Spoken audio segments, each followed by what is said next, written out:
gave an order not to shoot, or else no doubt there would have been shots fired. The question is, who gave the order? And just as Silverstein accidentally told PBS that they had explosives in place in Building 7, and they made that decision to pull, and then we watched the building collapse. Norman Mineta, the Secretary of Transportation, accidentally told the 9/11 Commission who gave the order not to attempt to intercept or shoot down the planes. Mineta testified that at 9:28 he was in a bunker under the White House with Vice President Cheney. There was a young man who would come in and say to the Vice President, the plane is 50 miles out, the plane is 30 miles out. And when it got down to the plane is 10 miles out, the young man also said to the Vice President, do the orders still stand? And whipped his neck around and said, of course the orders still stand. Have you heard anything to the contrary? Cheney said, the order still stands, and a few moments later a plane smashed into the Pentagon. A giant, slow-moving 757 that could not even have penetrated Pentagon airspace on September 10th. On September 11th, not only penetrated Pentagon airspace, but crashed into the Pentagon. So, what was Cheney talking about when he said, the order still stands? What order still stands? Obviously, with all the vast defenses in place to protect the Pentagon, if it was an order to shoot, the plane would have been shot down, no? Isn't that obvious? If it were an order to shoot, the people who failed to fire even one shot would have incurred the wrath of Dick Cheney, would have been court-martialed instead of promoted, no? If it were an order to shoot, the young man would not have run to Cheney to find out if the order still stood. He would have been busy carrying out the order to shoot, obviously. So it's also obvious that Cheney had ordered the defenses not to shoot, but to stand down. He had ordered no shots to be fired. No wonder the young officer couldn't believe it. Can you believe it? Because Mineta's sworn testimony provides the clearest possible evidence for a criminal indictment to be brought against Cheney. And this indictment must be brought against him and the rest of these criminals before they kill again. If we don't stop them, I'm afraid, we will deserve what we get. These criminals have already been shown to have used anthrax, biological weapons from military stockpiles, against American citizens, including U.S. senators. What this article says is that the anthrax which killed secretaries in Senator Daschle's offices matches exactly the DNA of the anthrax manufactured by the U.S. military. Both samples had to have come from the exact same cow. They've already been shown to be studying methods for delivering these weapons massively against the American people. For your own sake, for the sake of your children and grandchildren, sign this petition. Take it and circulate it and return it to us. It may already be too late to stop them, but it's way too early to quit trying.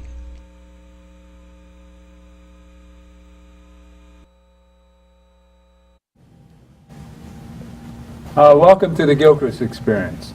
I just played that to just remind you of the lies that still exist about 9/11. It was an inside job. You see who was actually in charge? Dick Cheney.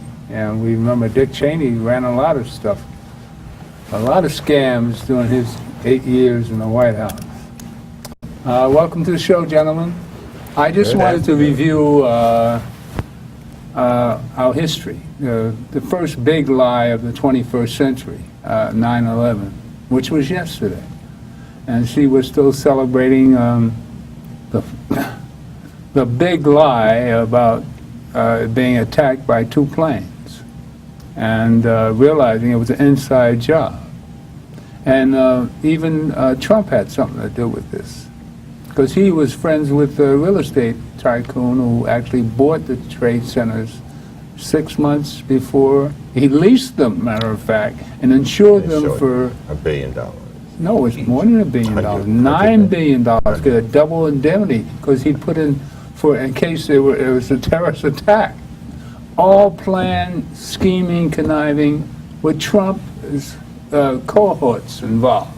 And let me play this one piece by Trump, and then we'll be rid ourselves of. Well, let's play the second one by Trump, and we'll get a good idea of how Trump lied about the World Trade Center, and then we get into our main topic. We had a chance after September 11th to be the most popular, for the first time ever, to be the most popular nation on earth, and we blew it. Everything's a lie. It's all a big lie. Comparing Donald Trump to a truther, and those people are psychotic lunatics that blame the United States for 9/11.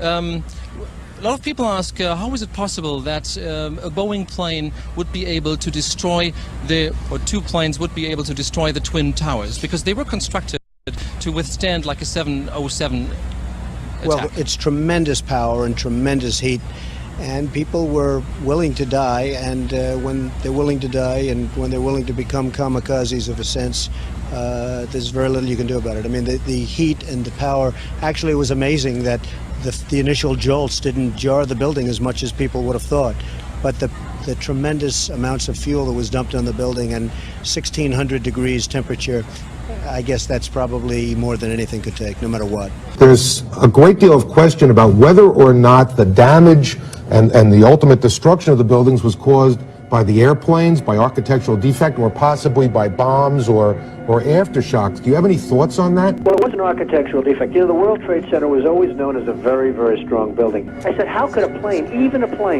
767 or 747, or whatever it might have been, how could it possibly go through this steel? I happen to think that they had not only a plane, but they had bombs that exploded almost simultaneously, because I just can't imagine anything being able to go through that wall. I mean, the heat and the power, actually it was amazing that the initial jolts didn't jar the building as much as people would have thought, but the tremendous amounts of fuel that was dumped on the building and 1,600 degrees temperature, I guess that's probably more than anything could take, no matter what. I happen to think that they had not only a plane, but they had bombs that exploded almost simultaneously, because I just can't imagine anything being able to go through that wall. It just seemed to me that to do that kind of destruction is even more than a big plane, because you're talking about taking out steel, the heaviest caliber steel that was used on a building. I mean, these buildings were rock solid, and you know, it's just an amazing thing. This country is different today, and it's going to be different than it ever was for many years to come.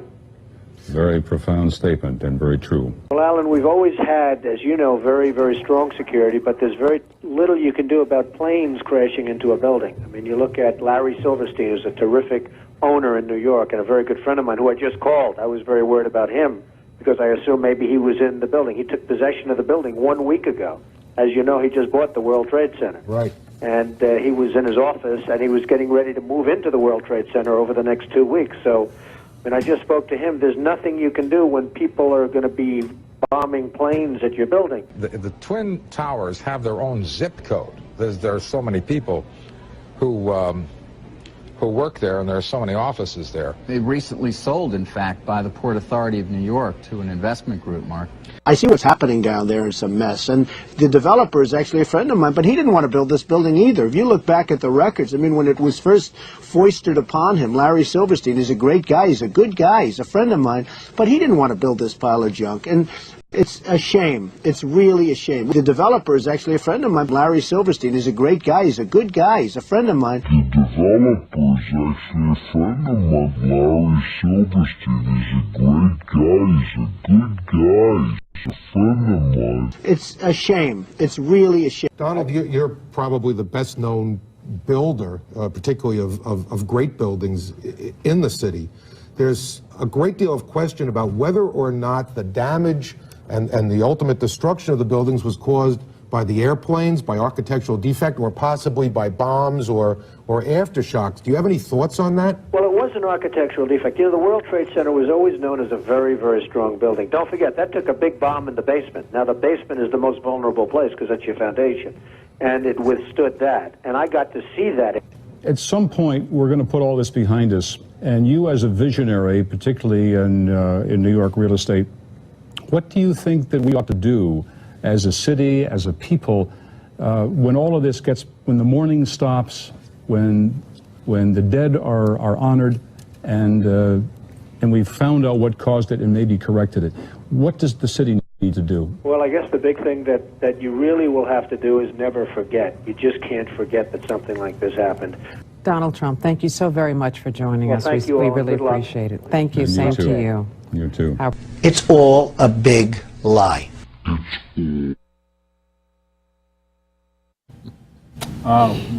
Welcome back. I played that just to see what kind of buffoon we have in the White House 17 years later. And it's a shame. You can see in that one piece, he said, how many different lives? And the man who was behind it all was Silverstein. So it was an inside Silverstein job. was not behind it. He just bought the property and he bought the property. He reaped the benefits. He got a good profit on the deal. $9 billion. Good profit on the deal. He didn't organize it. He leased it, matter of fact. And so how much did he put in it? I don't know what he put in. He didn't build anything. He purchased the building, so he had nothing Leased to do. it. Leased it, but he has nothing to do with the construction of the building at all. Right. The architect who designed it is a black man from Brooklyn.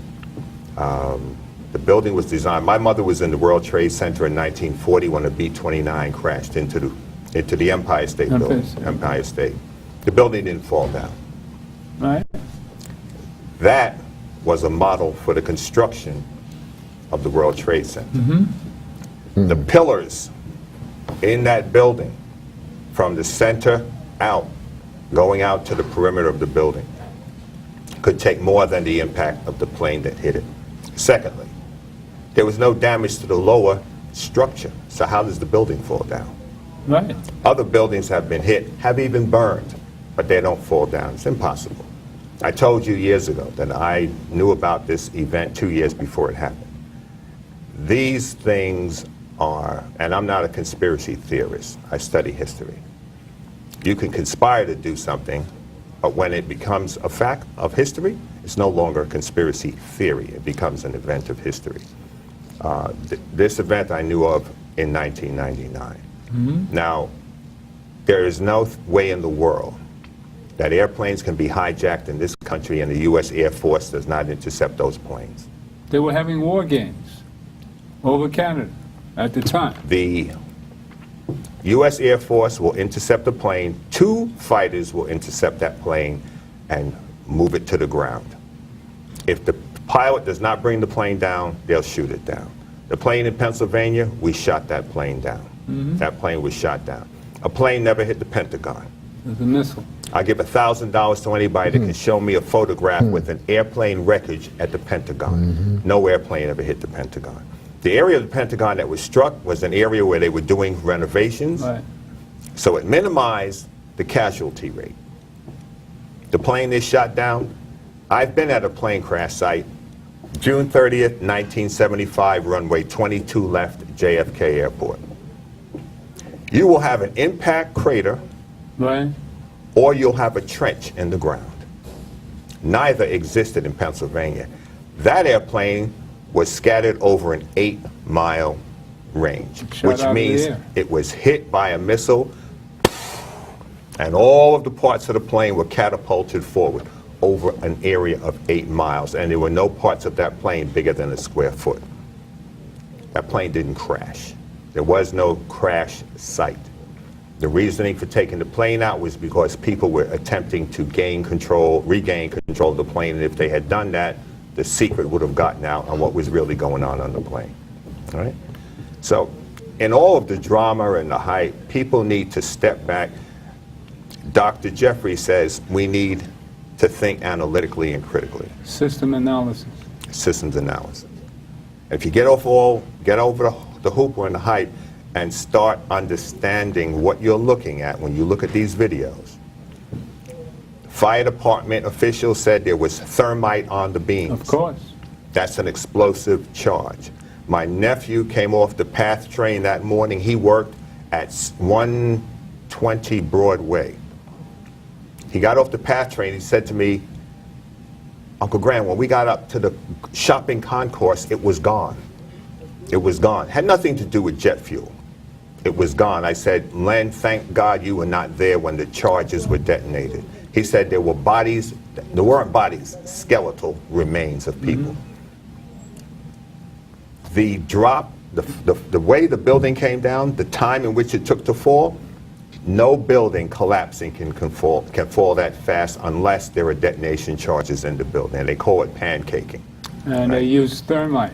And they use thermite. Which, those beams. That's why you had so much melted steel. Right. Jet fuel cannot melt those beams. 1,600 degrees steel melt. The steel is structured to take well over 2,000 degrees of heat with a burn time of more than an hour. And steel melts at 2,800 degrees. Thank you. So all of that is nonsense. If anything, the upper portion of the building, if compromised, might have tilted. But the lower portion of the building, there's no way in the world can fall down. But the inner core, the steel structure and the inner core would have supported. It definitely did, and did support it. I worked at Ground Zero on a private contract, and one night the ground was shaking. And we thought, we didn't know what was going on. They were trying to rip one of the steel beams out of the foundation. There are 6 levels below ground in the World Trade Center. Right. All right. They were trying to rip one beam out of the ground, and this Bovis crane, which was 30 stories high, burned out an engine. No way in the world that building could have fallen down with, I don't know how many beams there were throughout the building. But people have to go back, think, look at the videos. You can see the jets of smoke coming out of the building as the building is coming down. Those are the detonation charges, the blasting caps dropping out, knocking out those beams. Also, they said it was a federal crime scene and they didn't want people taking pictures. Let me not say that. They didn't want people taking pictures, but I can say this, because I was there. They were loading steel beams onto barges and shipping the barges to Japan. Before it was an investigation. Well, enough of 9/11. Yeah. We've gone over I don't know how many shows we've had on this, but I was just curious to let people know how much Trump had to participate in this. He was a non sequitur of this thing. Him and his he had nothing to do with Silverstein, these were Trump had nothing to do with it. This is these well were beyond real estate tycoons who benefited from all this. They had to have something to do with it. All right? So what the real topic and reason why we have Brother Kaba here today is to talk about the Moors and how Europe was civilized, which very people know. Very few people realize that Europe was in the dark ages in 7/11, after the Romans had fallen apart, and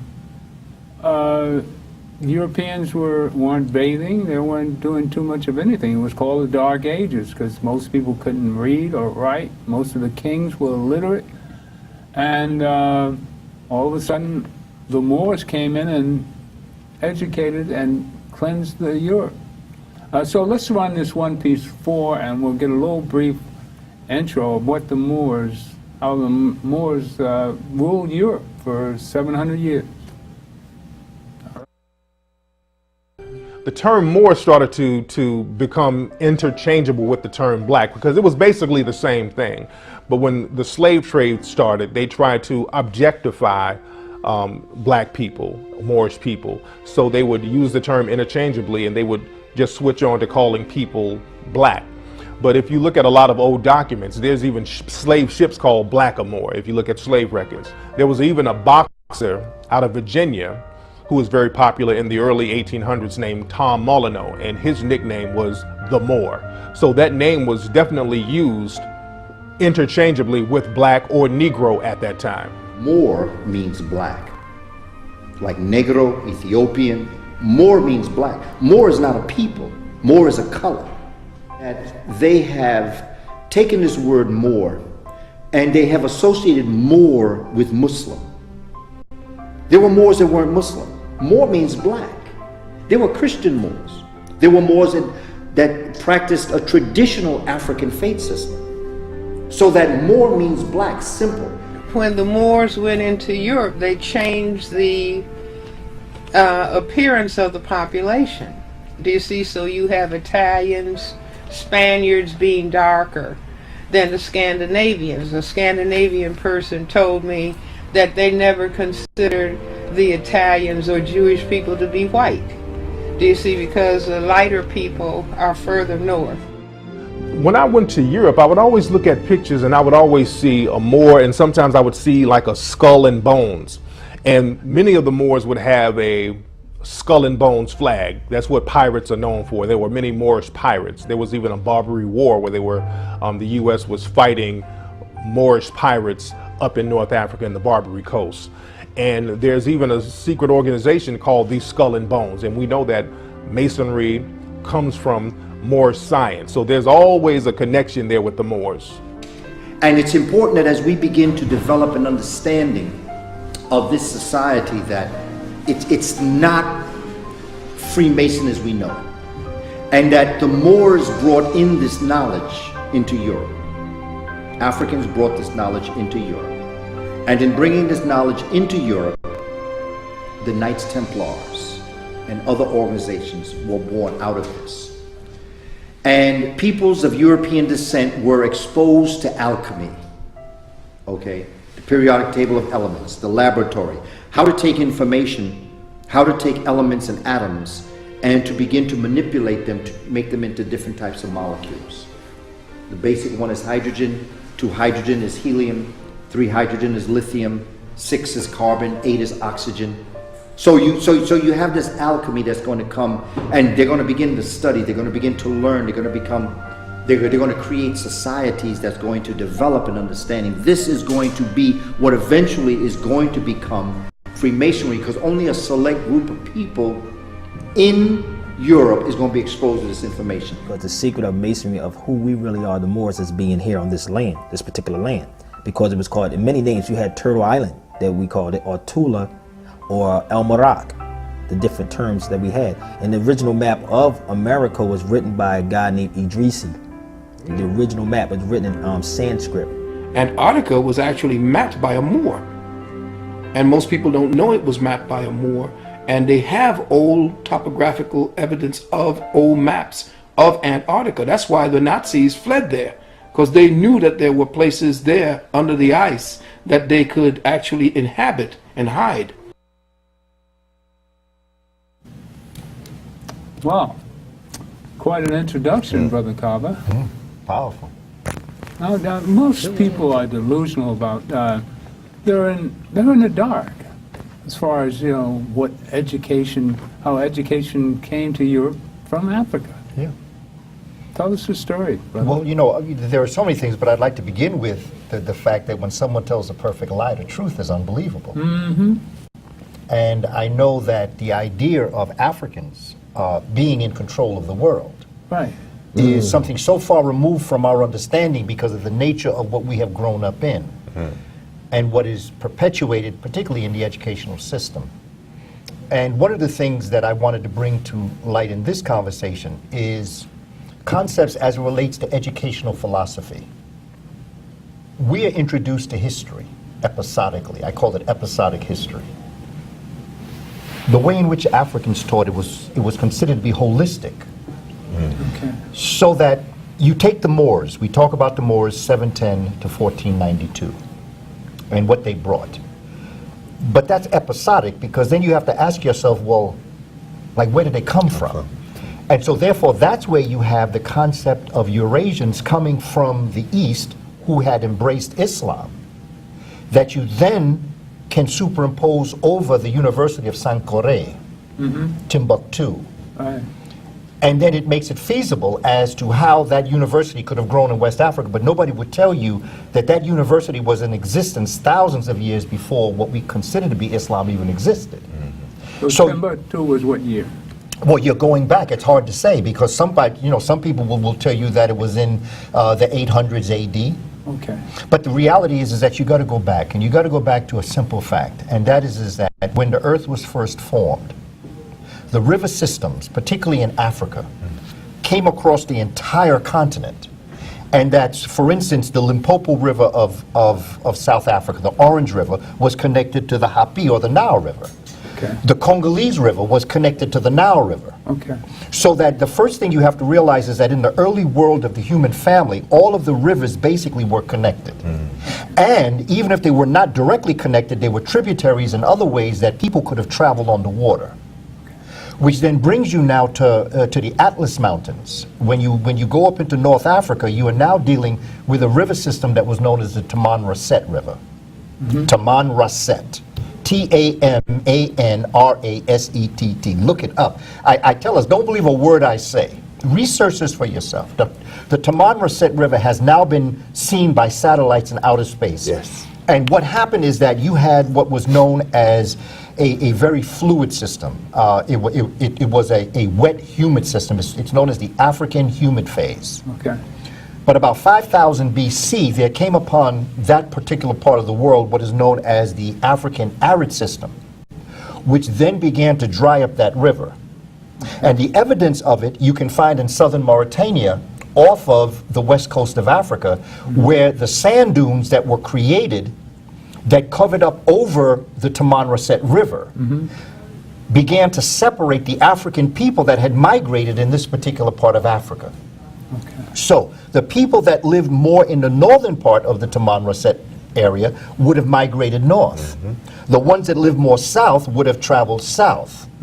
So you can't talk about the Moors that we talk about 710 to 1492 if you're not going to talk about the people of Tunis who are known as the Carthaginians. Okay. You can't even talk about the Carthaginians if you're not going to talk about the Moroccans, well, in Morocco, known as the Numidians.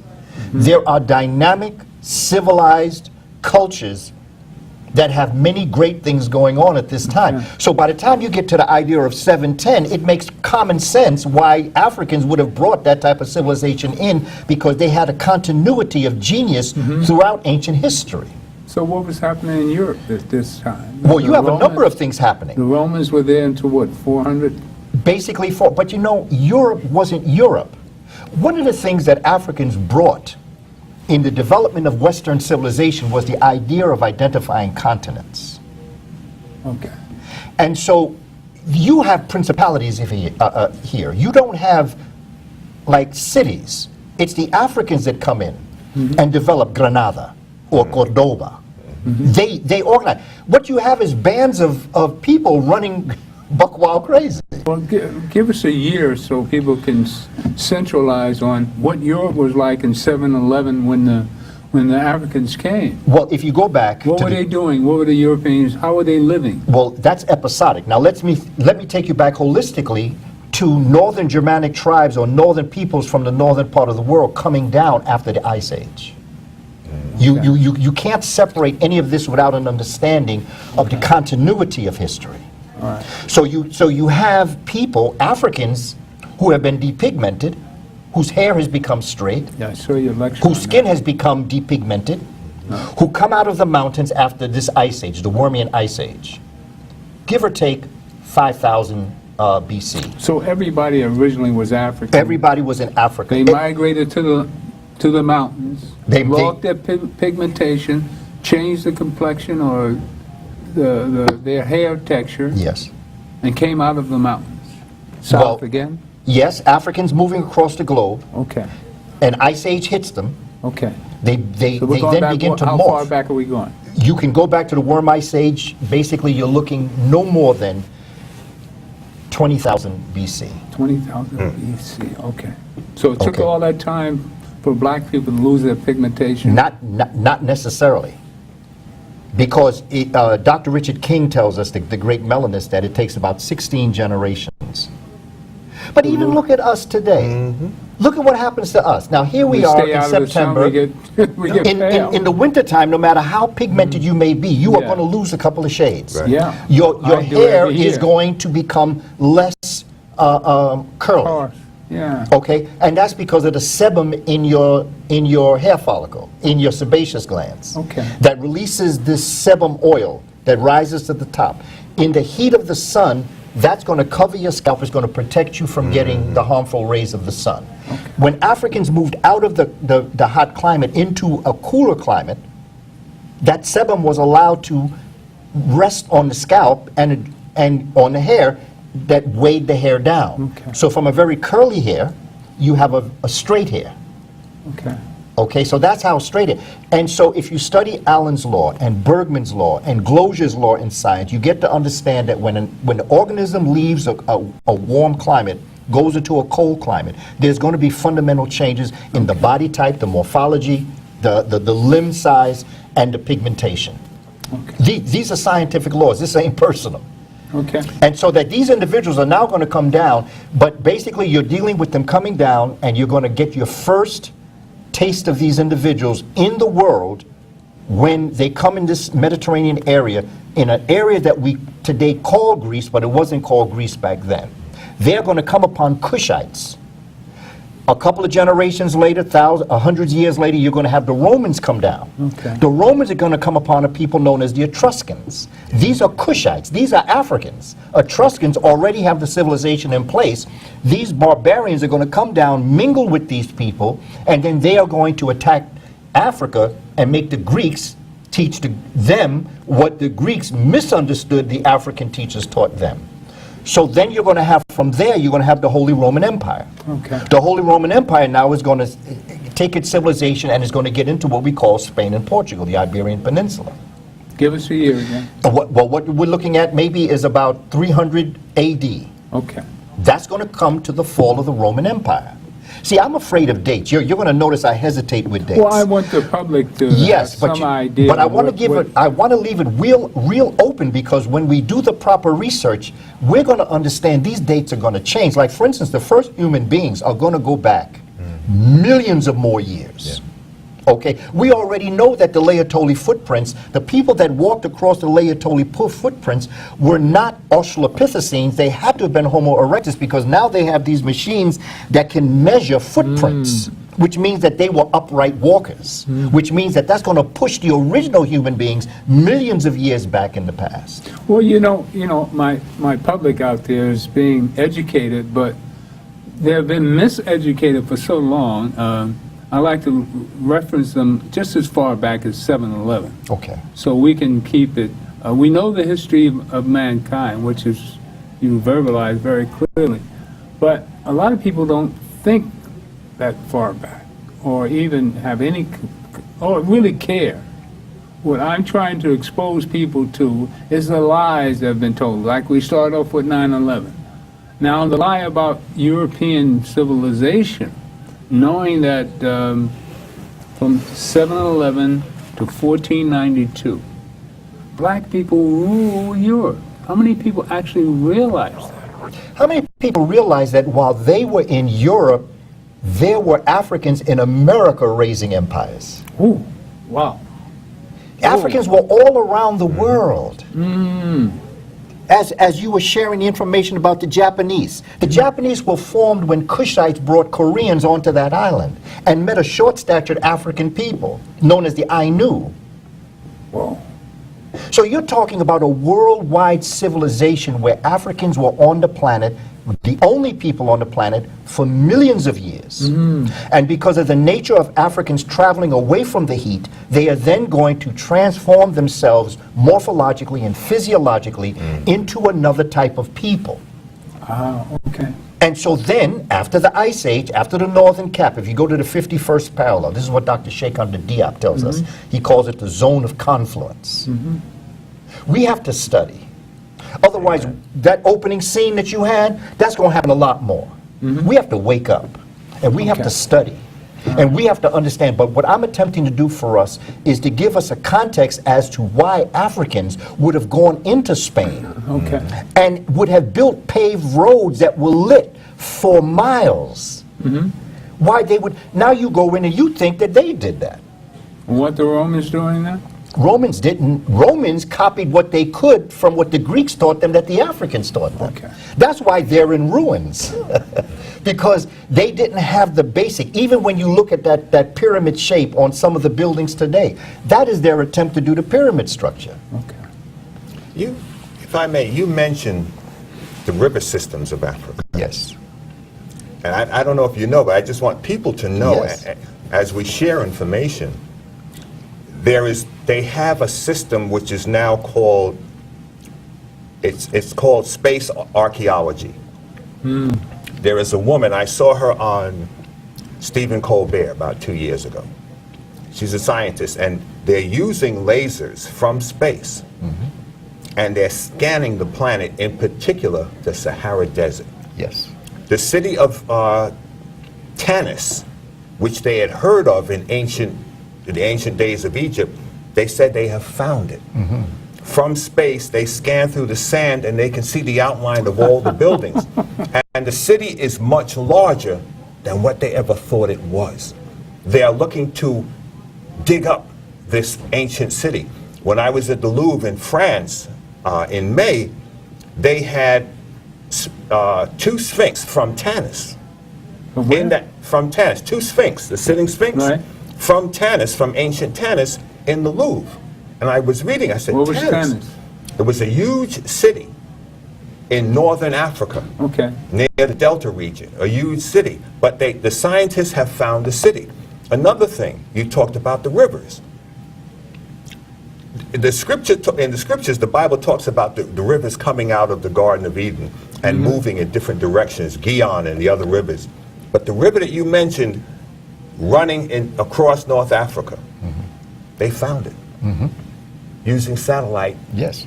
They found there is a river flowing from east to west across northern Africa beneath the Sahara Desert. That's it. And they said there is enough fresh water there to sustain the entire earth. Yeah. So all of these things, you know, the shifting of the earth, the plates and continental changes and all these things that have taken place, well, it's important that we know what you're talking about to understand who we are and where we come from. My professor Claude Borromée at CCNY back in the 60s said, no event in history is unto itself. Everything is linked to something else. Yeah. And that's what you were saying in the beginning. Yeah. But you're right, we have to study. Yes, yes, yes, because it's phenomenal. Look, you go into France today, and what you have to understand is that Africans were there already, and they built a temple, and they called it the temple dedicated to the Great Lady, and they called it Per, which is house or temple, Isis, which is Isis. Today, you go to where that temple is located, you will look at the Cathedral of Notre Dame, which is the cathedral or the church of the Great Lady. What they did is they disassembled the entire Père Isis that Africans built and then restructured Notre Dame. Named it the same thing after the Great Lady, Père Isis, who was the original Virgin Mother as it relates to the story. Today it's located in Paris, Père Isis. They just took the IS off the end and Paris is. This is our history. This is us. And we have to understand why they do to us what they do. Because they know, once our children get this, it's over. Well, let's talk about 7/11, what happened. What was happening to the Europeans at the time? They didn't bathe, they had no hygiene practices, they were illiterate. We have this in the pieces here. Tell us about what happened when they got there. The Moors at 7/11. Well, you have the fall of the Roman Empire. Okay. You have the Visigoths and the Vandals. Okay. That are going to come into the Iberian Peninsula. You're going to have the Ostrogoths going to come around into Italy. Okay. So the Gothic kingdoms, they're going to come down. Africans in North Africa are looking over there, and they're saying, hey, we got to do something. Yeah, because they'll come over here. This is the next step. Okay. So the Africans send over Tarif, who is a lieutenant in the African army that is in Morocco. And he reconnoiters, and he comes back to his general, Tariq, and tells him what's going to happen. July of 7/11, that was 7/10. 7/11, Tariq is going to go across with forces. And they're going to begin to encroach on this land. Right. And they're going to take it over. You have the Rock of Gibraltar, which is a derivative of the word, the mountain of Tariq, Gebel Tariq, which now has become Gibraltar. And so they're going to come in there and they're going to conquer. They're going to keep on going. They're going to keep on pressing. They're going to go straight across. They're going to go across the Pyrenees, go across into France, and they're going to be repelled by Charles Martel, Charlemagne's grandson. Charlemagne's grandson. Yeah, Okay. he's going to. But here's the other piece. I don't know if the Africans minded leaving because the weather wasn't really their style. So what they did is that from the Guadarrama Mountains, which is going to dissect diagonally the Iberian Peninsula, the Ebro River in the east, and then the coast of Portugal and Spain, that's going to become what's going to be called Al-Andalus, or Al-Andalusia. And that's where the Moors are going to settle and rule. Like the United States rules the world from here, they rule the world from there. For 700 years. For 700 years. They brought in soap. They brought in a spiritual water that they said after you wash yourself, you disinfect yourself. That's why you're so sick. It's called, today, well, they called it al-Kul, which is spiritual water. And what was happening to Europeans at the time? They were very happy because the Visigoths and Vandals were not good people. They were tearing them up. And one of the things about the art of African warfare is, and you see this repeated, the only time you have to conquer a people physically and violently is when you don't have anything to bring. Okay. When Africans brought in this civilization, when they brought in all of these phenomenal things, the people said, here, come on. We don't mind following you because people want to follow a good leader. So when the Moors came in, there wasn't resistance from the populace. They were happy to get rid of the Visigoths and Vandals. Okay. Because the Visigoths and Vandals were not a very good people. And the Ostrogoths weren't that great either. Okay. So that you have these Africans coming in, they're going to adapt these situations, they're going to build up schools, they're going to build libraries. And there's going to be a select few of them that's going to sit at the feet of these Africans. However, you're going to have the church going to get upset now. Okay. Because the church doesn't want this knowledge of science in Europe. So they are going to start to attack the people, the learned people, who sit at the feet of the Africans. Okay. These Europeans are going to go underground, and they're going to be called the Illuminati. Oh, really? The illumined ones. The enlightened. Oh. The enlightened ones. That's what the word means. Okay. The Illuminati means the illumined ones. And they went underground. These are the people that are going to give birth to Galileo and to all of the other ones that come. Galileo didn't say he invented the telescope. He said he improved it. Which means that it had to have been there before him. Okay. And so you have all of these Europeans. So, I mean, Da Vinci sat at the feet of black people. Okay. Mozart's teacher was Suleiman, was a brother. Suleiman was Mozart's teacher. Wolfgang Amadeus. Amadeus. Yeah, Okay. his teacher was an African. Africans brought the harp into Europe, turned it sideways, encased it in wood, combined it with the xylophone and the kalimba, and that was the birth of the piano. The cordophone was brought in by a brother by the name of Ziryab. Was Beethoven black? Beethoven was a brother. In fact, you can see his name, Tovin Bey. He was a bey.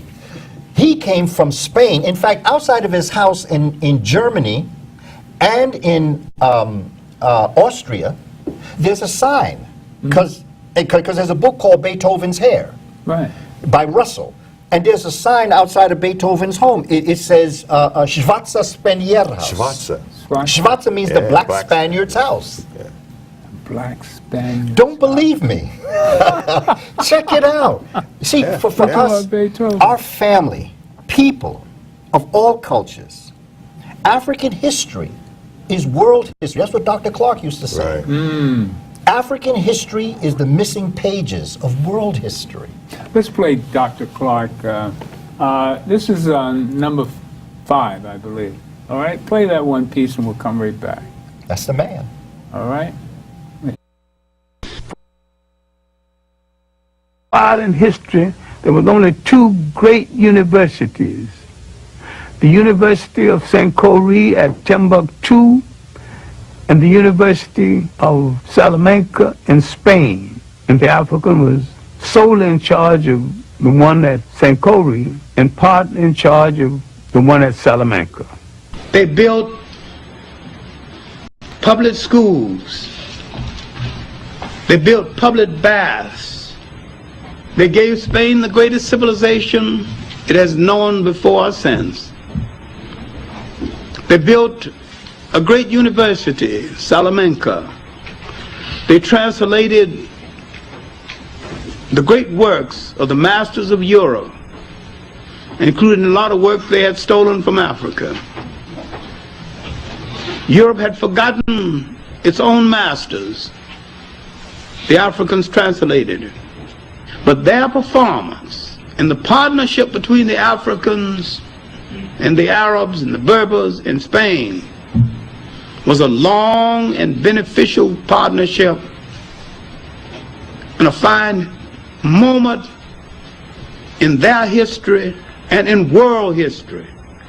The African and the Arab and Islam had united and held Europe at bay for almost 1,000 years. It's showtime! Hurry, hurry, step right up! Introducing the star of our show! His name is Lord.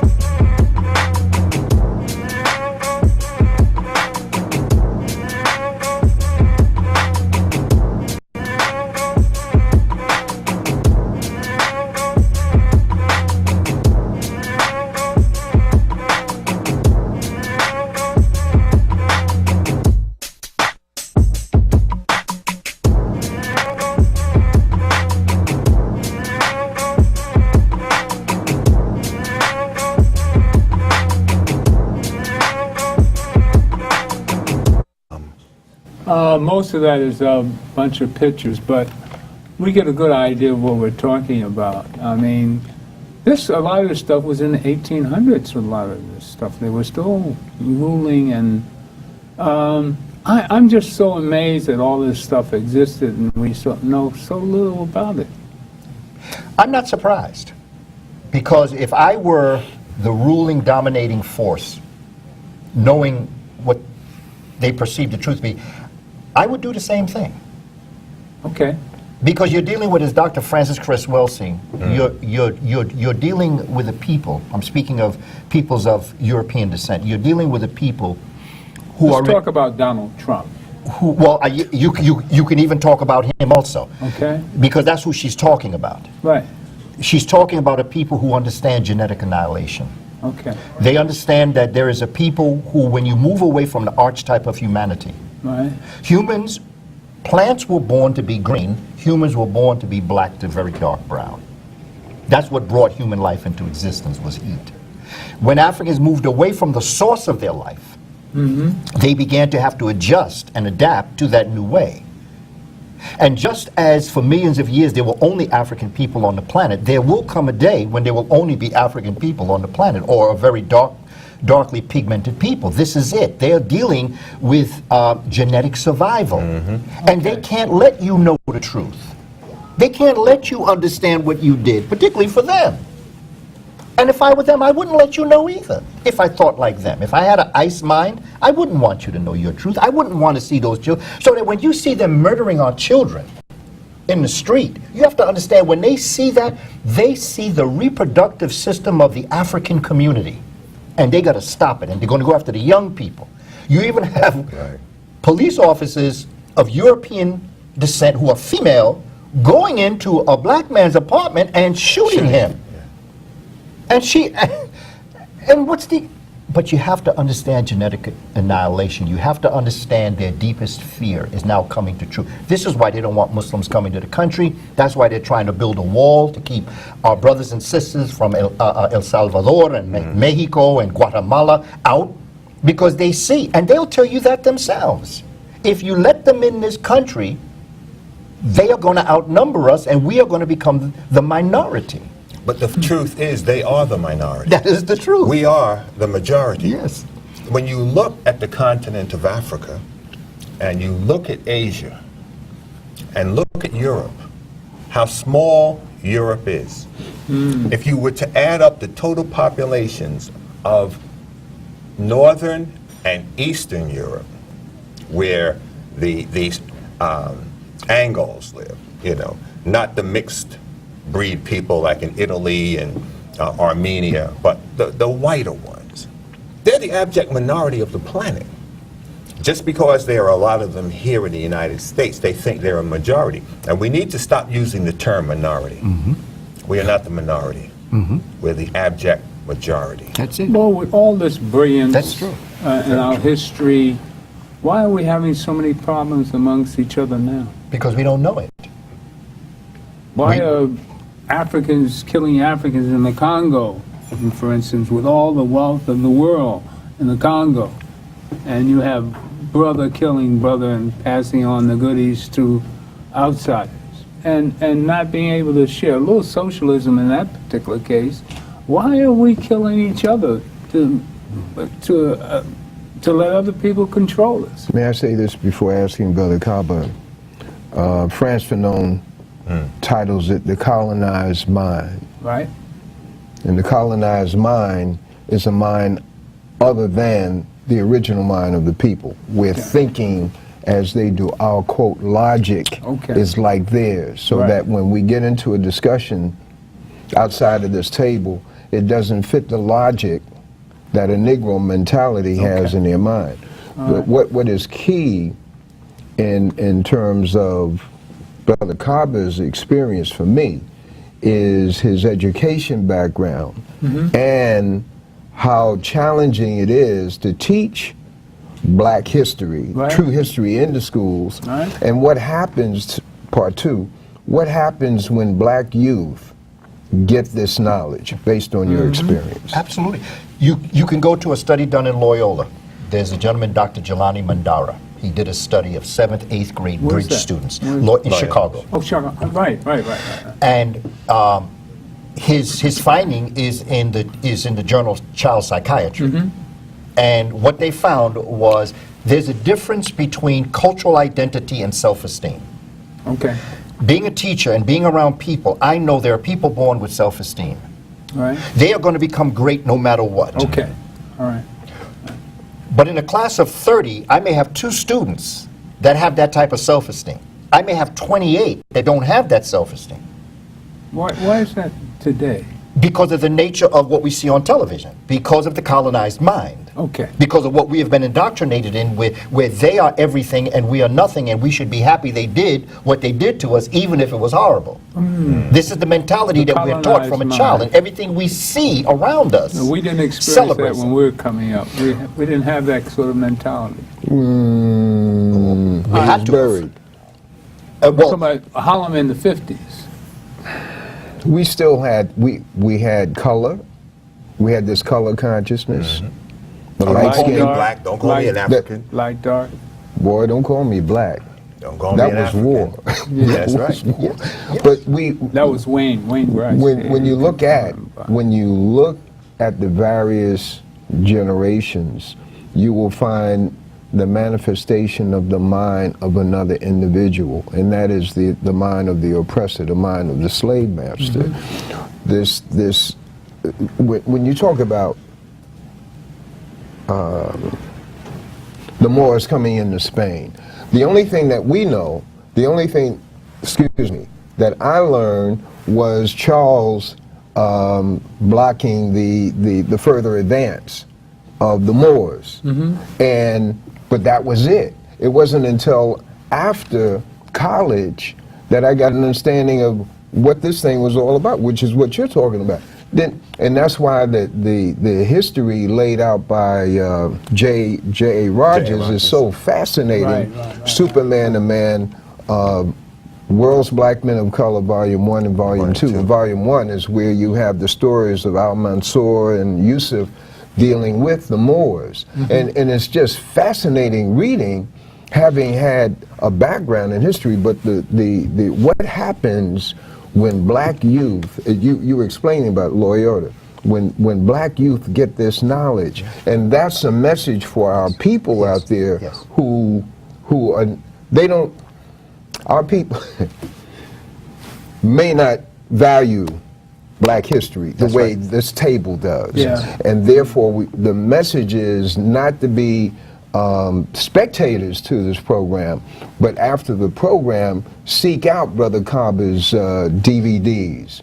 And of course, you're going to tell people how to get them, but what happens with black youth? Yeah, my website. What happens, Brother Leroy, is in my experience with children, I've taught every grade. I have an early childhood license. I'm a kindergarten teacher. I've taught high school. I've taught college, PhD candidates. Okay. One of the things Dr. Clark told me as I matured, he said, if I could give you anything, we were just talking about how, what we need to do. He said, if I could give you anything, when I saw you when you were a young man, it's something that I brought into the classroom myself. He said, if I could give you anything, I would give you a sense of self-concept. Okay. That's what you're talking about here, a sense of self-concept. Dr. Joy talks about absent esteem. In other words, not only don't you have a lack of esteem, you have an absent esteem. It's not there. Esteem being so you value. Values, interests, and principles coming from your cultural common sense, not from someone else's. So that's not the what the kids colonizer. of today are lacking? No, I would say it's buried deep inside them because it's trying to come out. Okay. But the way in which it's coming out for us as the adult population may not be what we want, but that's not the point with me. Okay. The point growing up around children and being around rap is there's another world that they're trying to pull up out of. And I've had rap, even when you look at Wu-Tang Clan. Wu-Tang Clan took one of my presentations, and that's on their newest album, The Saga Continues. They took one of my presentations and put it up, number 17. It's called Message. Neruvian Doom took my work and put it up. They are taking the work of Shahrazad Ali. They're taking the work of Francis Cress Welsing. The reason why I got into Hidden Colors in the first place was because Tariq had seen presentations I had done that was on YouTube. Okay, yeah, there's full of it. So that's how he was exposed to Francis Cress Welsing and to Phil Valentine and to all of the minds that were out there. It's happening as we speak, and I tell our people, it ain't over till we win. Have faith in our young people. They're going to do this. Once they get it, they eat it up. And sometimes I get a little concerned because I say, but that teacher's going to give you a grade. But they say, I don't care. Gentlemen, it's been a short hour. And, brother, you have to come back. And I'd love to see us Skype in Tariq. I mean, and there's, we've run clips of the religion of white supremacy. We really need to get more in that. Well, get ready for Race War coming out October 13th. Okay. That's got Jared Taylor, Richard Spencer, myself, my son. Got a number of people out here, and we're dropping it. And at the theater, Jared Taylor and I will be there. Thank you for coming. Power to the people. The God in me loves the God in you. Stay tuned for more of the Gilchrist experience. Power to the people. We have another minute for the Bronx. Your website? www.kabakamenet.com. I think you see that one up. Yeah, all right? KABAKAMENE.com. So what else can we expect in the future? Hidden Colors 5. The Art of Black Warfare. The Art of Black Warfare. Yeah, I just filmed my What was part the of it. date again? That's coming out sometime in 19. Got Michael Jai 19. White in there. Oh, okay.